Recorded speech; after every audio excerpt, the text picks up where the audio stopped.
Want to feel great right now? We're going to be talking about getting your mind, your body, and your spirit into balance.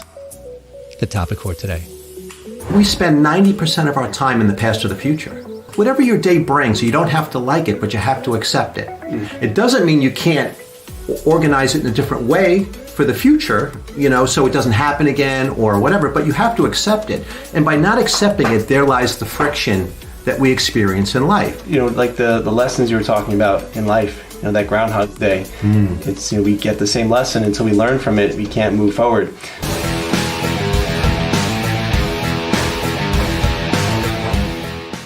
I'm Stephen Arecco, and we are Facebook Live with Dr. David Ackerman. Good to be here. How would you define success? We're going to jump right in because this is Facebook Live. We're going to get right to the good stuff. The success to me is just doing what you love and having the means to continue doing what you love and having a way to sustain your health, mentally, physically, your spiritual side, and having relationships in your life that support that success and in which your success supports those relationships. Wow.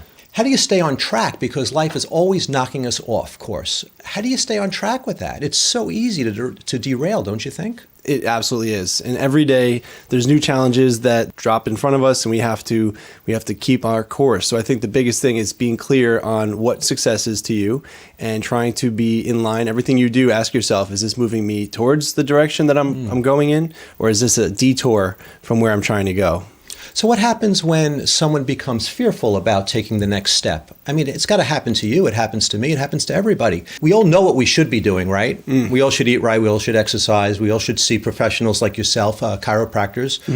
We all should meditate. We all should be kind to people, but yet we're not very consistent with it. It's a tough one, huh? Staying on course. But the fear, don't you feel like there's a fear that keeps people us included, from getting to the next level? And you're like, you want to achieve the next level. What's the first thing that happens in your mind? It's fear, isn't it? Yes. So fear, a good way of thinking of it is false evidence appearing real. And it's our mind's way of playing tricks on us. We have this prehistoric brain. It's the old hardware, and we have to download the new software.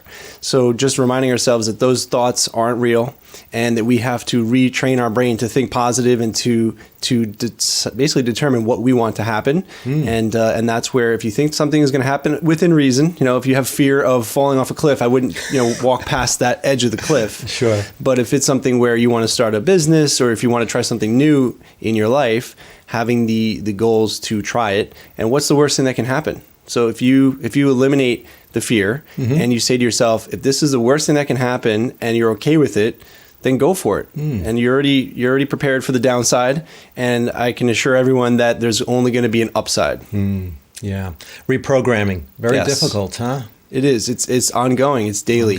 It is daily. And if we don't attend to that, we'll fall right back into old habits, won't we? Absolutely. And absolutely. How about self-esteem? What role do you think that plays in how well we do in life?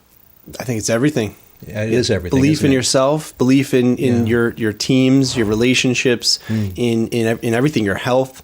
I think self-esteem is so important. So just having that belief in yourself, and that's another thing that has to be cultivated.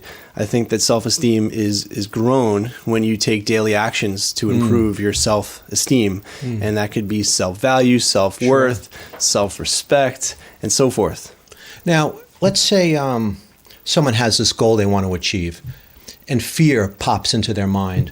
I'm not good enough. I don't deserve this. I'm not qualified. That's a tough one. I mean, that's very deep-rooted, don't you think? And that's not uncommon. I mean, it happens to me. All the time. When you get that feeling, part of the reprogramming could be, well, wait a minute. Logically, you should be moving towards that, right? And then you say to yourself, the fear. And then you go, well, hey, by the way, screw the fear. I'm going to take the plunge. Right. It's almost like you said before, reprogramming. So you have to think of fear as a good thing. It means that you're on the brink of growth. Isn't that great? So I just got chills when you said that, because that is so true. I literally just got chills when you said that. That's how you know, don't you? You know you're going in the right direction when you feel the fear. That means you're ready to burst through another level. Yes.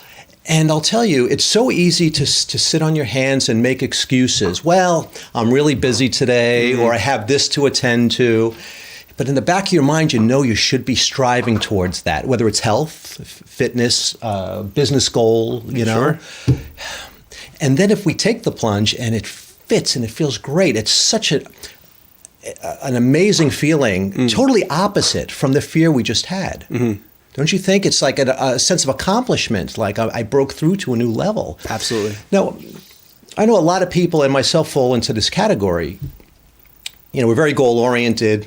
You know, we're very structured most of the time.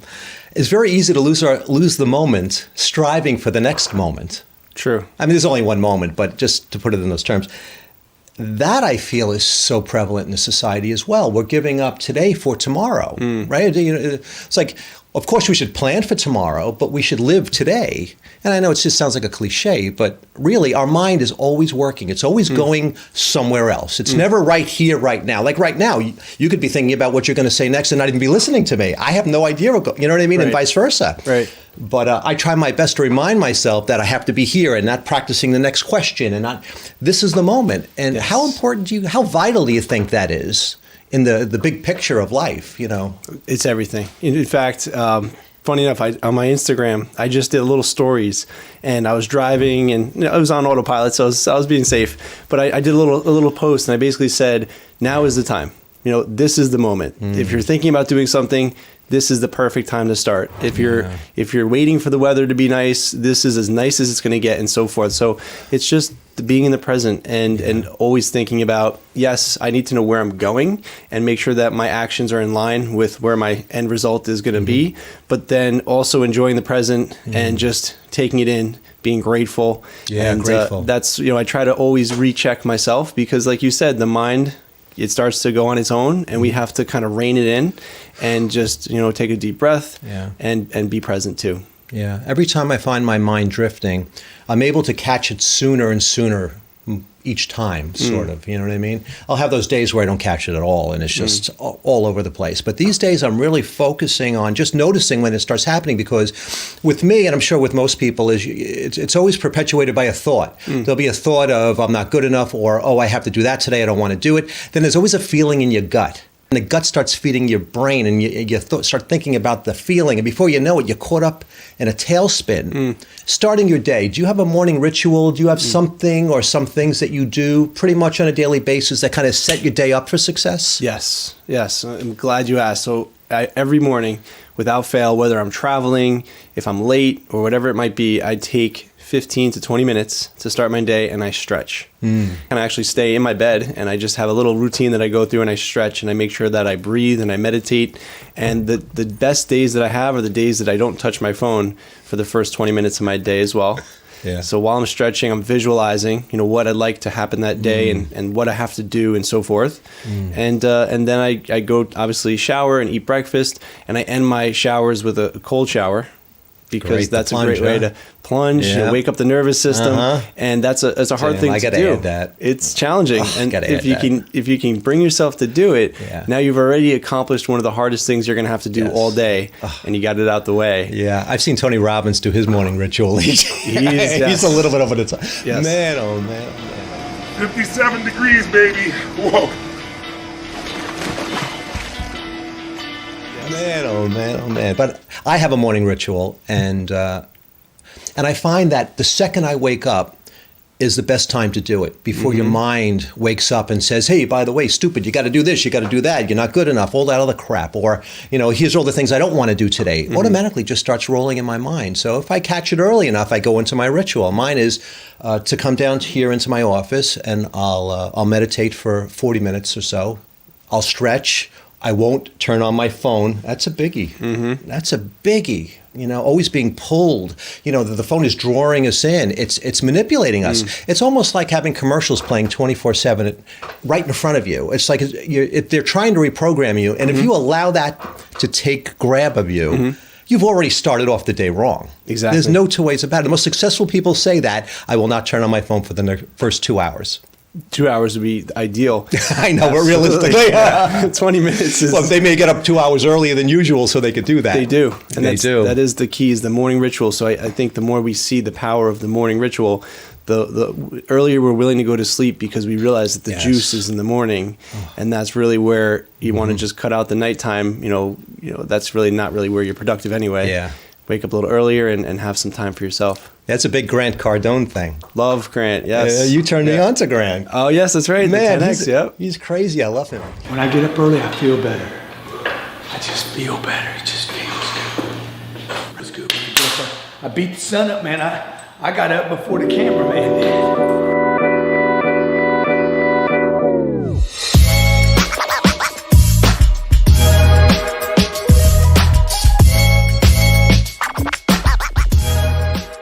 I started waking up at 5 a.m. I did it for a while. I actually started it while on vacation in India. I figured, let me do something different I wouldn't ordinarily do. So you're in the most spiritual place in the world, basically.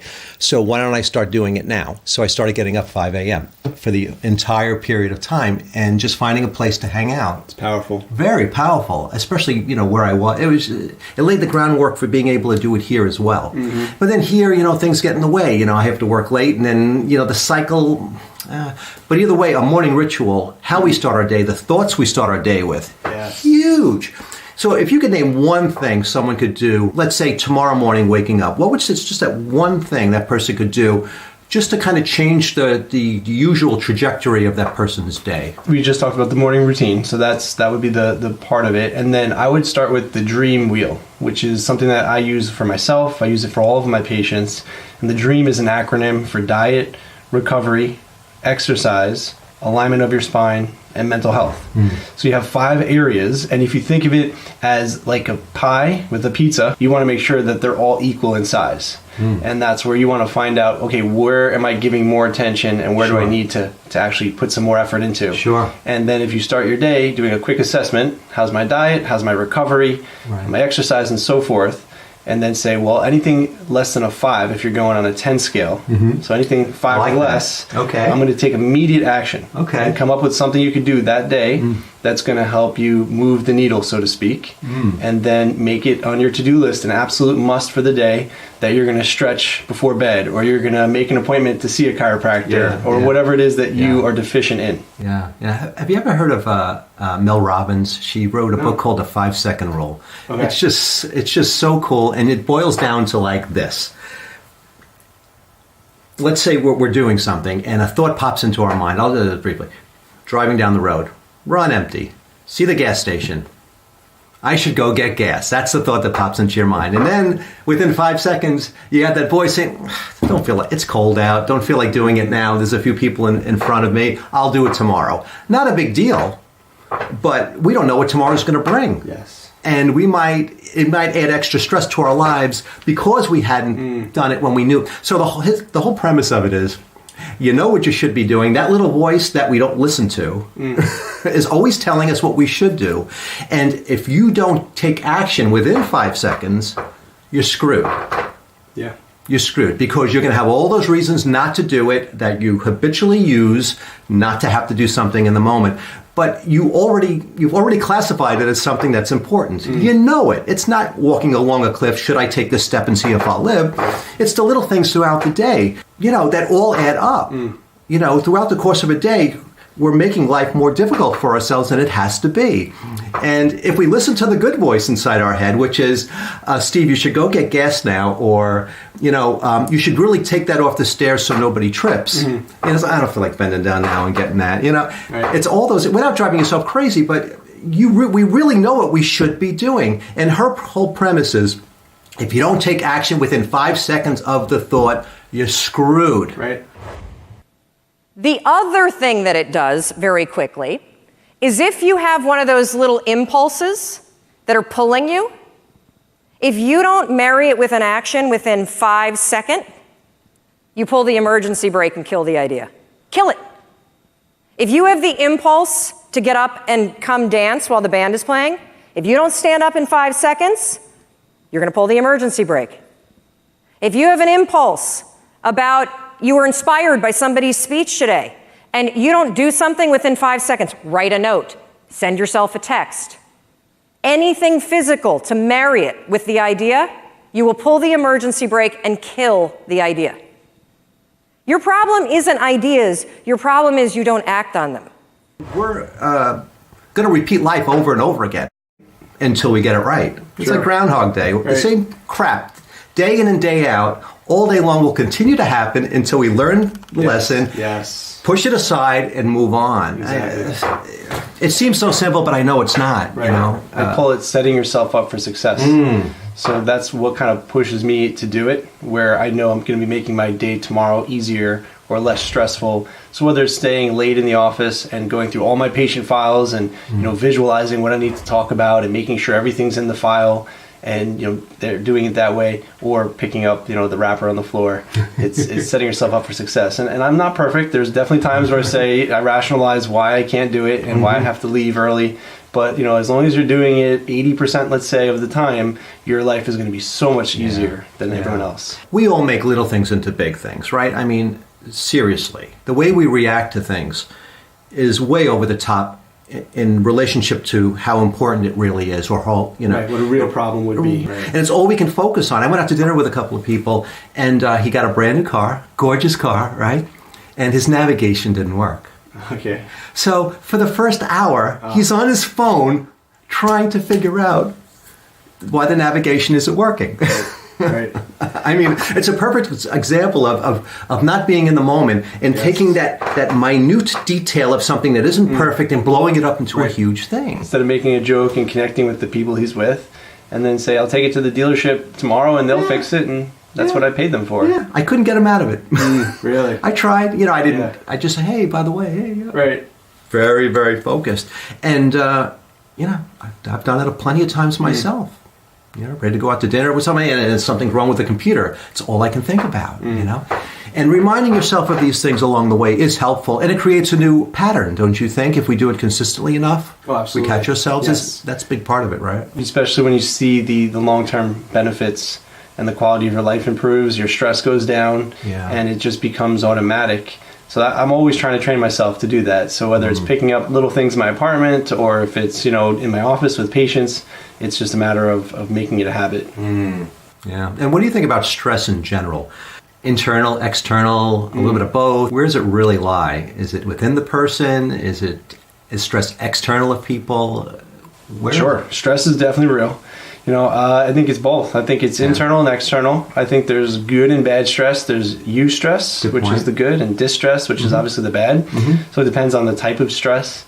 And a lot of the stress is self-imposed. What could we have done to eliminate it? And a lot of it is setting yourself up for success for the next day or so. Yeah. And then having systems in place to manage stress. Great point. So important. Yeah. And then just being able to have outlets. So whether it's physical exercise, it's a mental health counselor to talk to. It's a sounding board like this to listen and get great ideas on how to better manage your life, and just kind of preparing for stress, because stress is inevitable.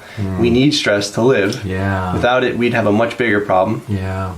So it's a good thing. I embrace stress, but I also identify when I'm not handling it well, and that's when I know that I need to go back to the internal makeup of what I'm doing and change some things. A very good distinction, good stress and bad stress. When we think of stress, we generally just think of bad stress. What I found is that most stress is internal, based on our perception of what's going on around us. You could take 10 people and put them in the same situation. They're all not going to have the same response. People say, oh, I have such a stressful life. Well, I think a lot of it has to do with, am I thinking stressful thoughts? Absolutely.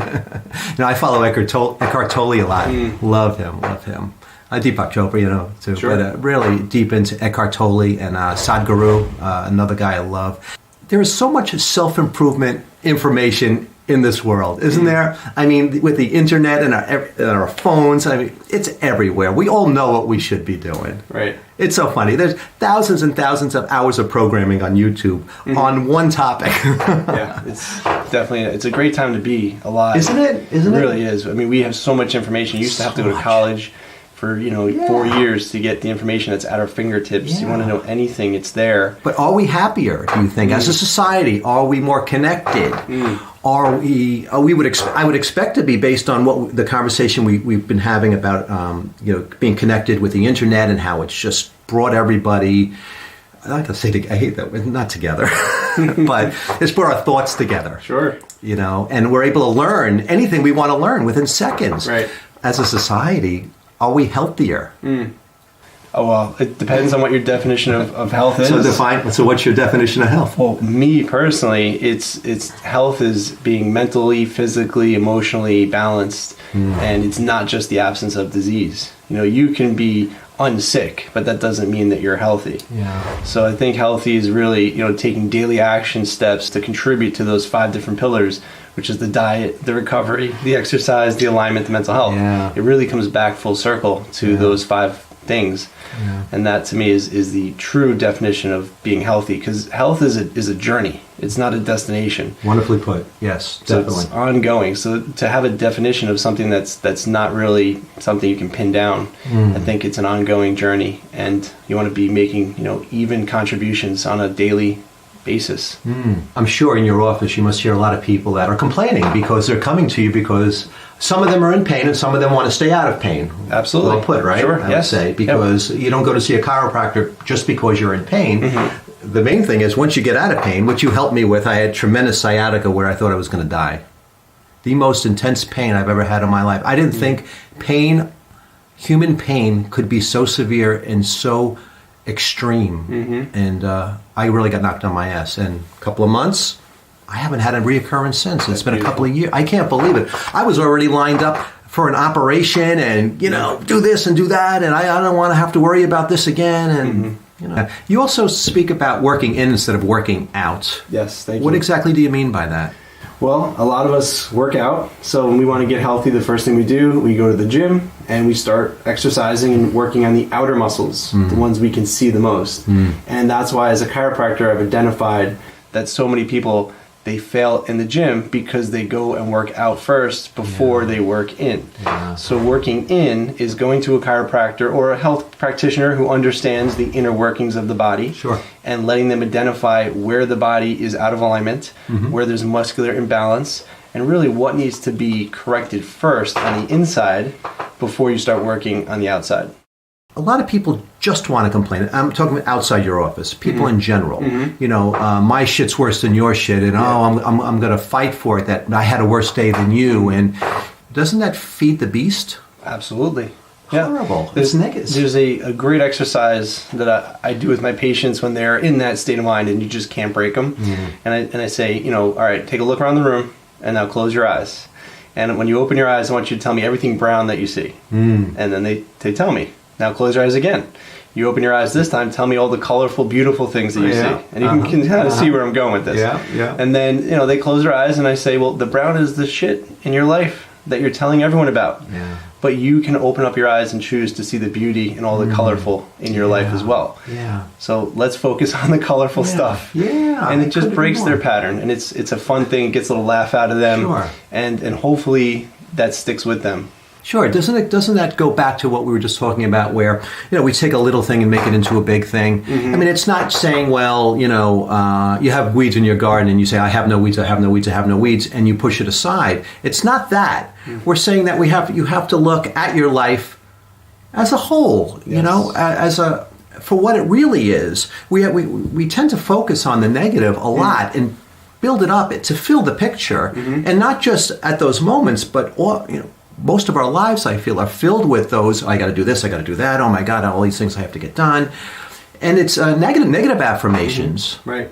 And what Eckhart Tolle says a lot is that whatever this moment is, it is. Like we're having this moment now. We spend 90% of our time in the past or the future. Whatever your day brings, you don't have to like it, but you have to accept it. It doesn't mean you can't organize it in a different way for the future, so it doesn't happen again or whatever, but you have to accept it. And by not accepting it, there lies the friction that we experience in life. Like the lessons you were talking about in life, that Groundhog's Day. It's, we get the same lesson until we learn from it, we can't move forward. So I was bodybuilding, and I was, definitely ego was a big thing back then, just trying to get bigger than I could, and bigger than the next person, and so forth. And I ended up hurting myself really badly. I tore my labrum, tore some rotator cuff muscles in my shoulder, herniated some discs in my neck. Wow. Pinched All in one it. shot? It was a year. It was like dominoes. Because once I hurt my shoulder, I was compensating. Yeah. Then I I've hurt been my down neck. that road, I know.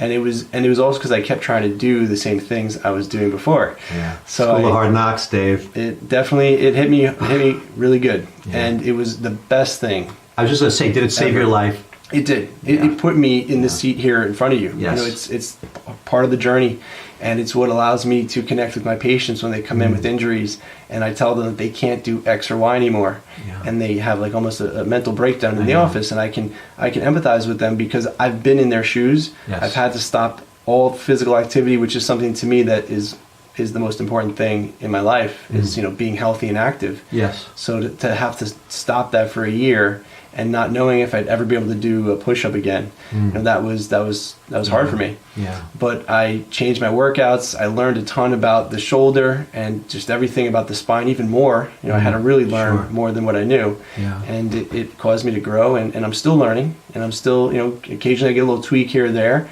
And it's a good thing. It's like an instructor that's going to stay with me and keep me on the right track. Isn't it amazing what we're forced to learn in this life? Yes. That we wouldn't learn otherwise. Right. You could have picked up a book and learned that, but you wouldn't have learned it. You would have been able to regurgitate it, but you wouldn't have gotten in. Exactly. Right? We all want the same thing. We want peacefulness. We all want to be happy. But we go about it in different ways. Some will grab for a bottle all the time. What would pop into your mind when you start feeling that stress? Yeah, that's a good question. It depends on what the stress is, and if it's do you want to drink because of the stress? Me personally, I love drinking wine, so that's like my little reward to myself. When I feel like it's in line with my goals. So I would still never do it if it didn't promote the big picture. Okay. It's kind of, that's how I make my decisions. Is this gonna move me forward or backwards? And I wouldn't want to sabotage myself by drinking just because I'm stressed, and then wake up the next morning and create more stress because now I'm hungover and I still have the same problem. Yeah. So I would try to take massive action towards that problem instead of drinking. Yeah. And then there's nice things like there's CBD oils, which I'm a big fan of. I've been hearing a lot about that lately. It really works. I've been trying to take it every night, and it just calms down the nervous system. It's completely non-psychoactive. Sure. And it helps reduce inflammation. So people who have chronic pain, it helps relax their body. And I find that with some like sparkling water, like Pellegrino, is also calming to the body, and it gives you the same or similar effect of drinking alcohol. So that you're gonna fall asleep in an hour anyway, and you wake up in the morning, and you'll be much happier that you chose that path instead of the one that you were gonna react to. Sure. And what do you say to the people that rely on medications for sleep? I mean, excluding the few percent or whatever it is that actually do need it for whatever reason. Sure. How about the greater majority of people that have just said, this is the only way it's going to happen for me, and here I am. I got to get my sleep. It's tough, yeah. Is it sleep or is it going unconscious when you're on that stuff? I don't know. I've never really taken it, but we're a society of pill poppers. I can't walk anywhere near CVS. It's just lines coming out of the place. I mean, they are just pumping this stuff out like there's no tomorrow. Yeah. And like I said, there are, of course, people that absolutely need it, but everybody thinks they need it, so what's the distinction? Right. Well, I would say the distinction is first making sure you're doing everything humanly possible to get yourself into a state of sleep. And that really starts from the morning, a good morning ritual, not drinking too much coffee throughout the day, eliminating negative thoughts, and basically everything we've talked about throughout the day. And then a good night routine, cutting out technology, cutting off the LCD displays because that white light stimulates our brain. Did that too. Right? And you can have like a warm cup of tea before bed, calm the nervous system. Blue blocking glasses, they're really helpful to help calm the nervous system. Sometimes their nervous system is just unable to regulate itself, so they can actually have misalignments in their spine that are affecting their ability to get into that rest and repair state. So that's when you're in pain. That's another cause of restlessness. Sure. So there's so many things that you can do first before turning to the pill. And I think pills they're just a short-term solution to a long-term lifestyle problem. Definitely. I could not agree more. Could not agree more. The side effects, that just because we don't feel side effects now doesn't mean it's not screwing us up. Even just taking regular NSAID drugs. That's a gateway drug. Oh my God. I can't tell you how much I was taking. I just got used to it. I didn't question it. You see, that's what happens when we don't question things, right? I mean, it just habitual over and over again. We wake up, we do the same things the same way every single day. In fact, we're on automatic pilot, aren't we? We show very little free will in life, don't you think? Well, there's that whole herd, effect where if the majority of people are doing something, you're going to follow. Yeah. And that's, to go against the grain is, you're standing out, and it's actually, it's looked down upon. Especially these days. Yeah. I forget what animal it was. Maybe it's crabs, or some other animal, but they put them all in a pot. And if you try to see one climb out, the other crabs will pull them down. Really? So it's kind of like a way of just how we as a society see someone trying to do something different, or they might be getting ahead, and it might be a natural instinct for people to try to pull you back down to their level, because it's easier for them to pull you down to their level than it is for them to come up to yours. We do it worse to ourselves than anybody could possibly do to us. If our new problems look, challenging, we might just sabotage ourselves because we don't want to get to that next level. Sure. Nobody could do to us worse than we do to ourselves. Our mastermind group we had for a while there, that was great, huh? Awesome. Interesting, awesome. Right? Yes. Yeah. It was one of those things where during the process you don't know what it's going to bring, and it really pushed me to do things that I didn't want to do. That's so great. Me too. It is. That's why we're here right now. That's right. It was all from that. Absolutely. I can't believe I didn't think that didn't occur to me. It was That's so beautiful to see, and you were doing it to help us, and this came as a result. Yeah. So I would have given up. I would have given up. Glad you didn't. We wouldn't be sitting here talking if you did. And if you didn't help me out with the chiropractic care, I wouldn't be able to sit up right now. We'd be laying down. we find another way. Right. Is there anything else you'd like to mention? Well, to speak to the mastermind, group, I really think that was huge. It was one of those things where it was like being around other people that have challenges. Not only was it humbling, to know that we all have stuff that we need to address and push through, and then having people hold you accountable. I think that was great. It really helped me, do the things that I was putting off, that I knew I was putting off.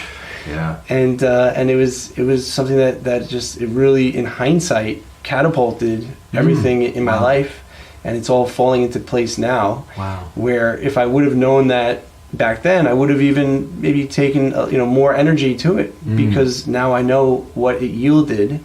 But during the process, it just seemed like we're not making the progress. For me, I was looking for X and Y. I know, man. And at the end of the 8 or 10 weeks, we're like, we want it now. It's a microwave world. Now. Yep. And it was a wonderful thing. Yeah, we do them online now. Do you? Easier than coming in. Yeah, great. It's great. Yeah, that's good to know. Yeah, I needed to embrace the technology more. And I'm technology based, as everybody could see. Yeah. But I wasn't embracing that technology. It's just like, well, this is where the world is going. Whether I like it or not, we're not going to be in front of each other that often anymore. It's just not going to happen. It's just not going to happen. We can try our best, but it's not going to happen. So I had to get comfortable with this. With doing it this way. And I'm fine with that. The glass of water is half full. It is. I think this is great because now everything is documented, so people can see your journey. They can enjoy everything with you, and this is the future of where we're going with connection. Is high tech but high touch. Yeah. I think it's important to have both. Yes. Very well said. Well, Dave, it's been great having you. Please, this will be on YouTube in a couple of days, so please do check us out. And Facebook Livers, thank you very much for writing in. It's much appreciated. And Dr. David Ackerman, It's been a pleasure. Steve, it's been a pleasure as well. Take care, everybody. All right, live the dream.